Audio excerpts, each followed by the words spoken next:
وفتني ما الذي بك حل مش عادتك تقرح بابك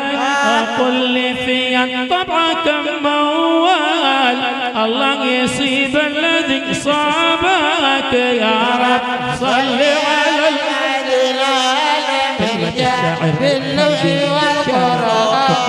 والآن ما غردت ألحان أو مصار في السما ساري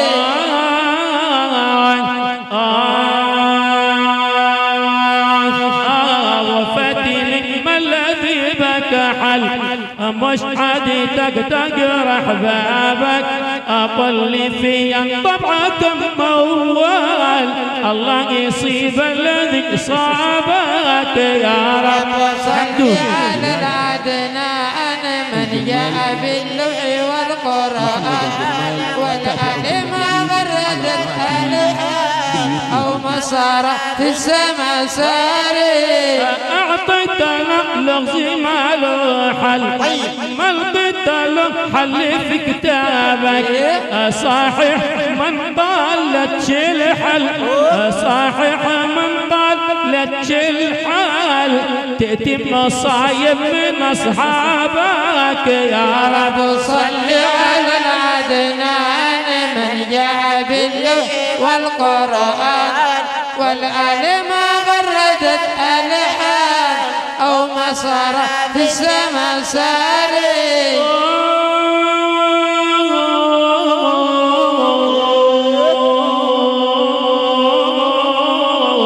من غير سبب طبعك تحول ما هو الذي مننا نابك كل ما اتصل بك بالمقفل غير رقمك واتصابك يا رب صل على العدنان من جاء باللوح والقرآن والآل ما غردت ألحان أو مسار في السما ساري تتعمد أجلي لا تسأل من غير سبب تهجر أحبابك تسقينا كأسا في حنظل تسقينا كأسا في حنظل والغير تسقيه عنابك يا رب صل على العدنان من جاء باللوح والقرآن والآل ما غردت ألحان أو مسار في السما ساري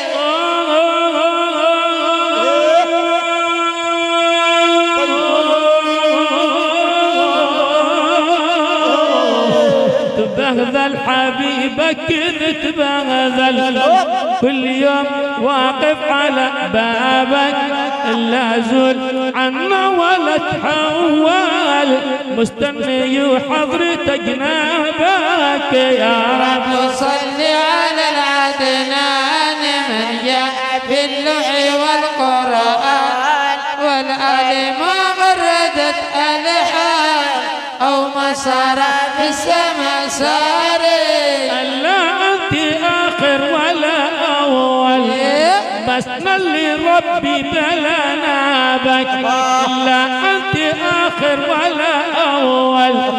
بس نلي ربي بلا نابك ارجع لطبعك ما أول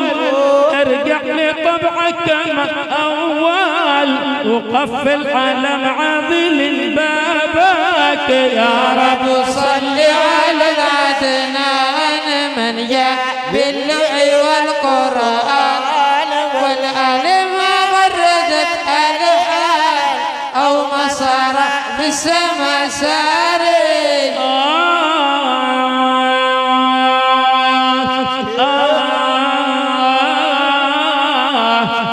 هب لنا من حالك وارحل يكفي قساوة على أحبابك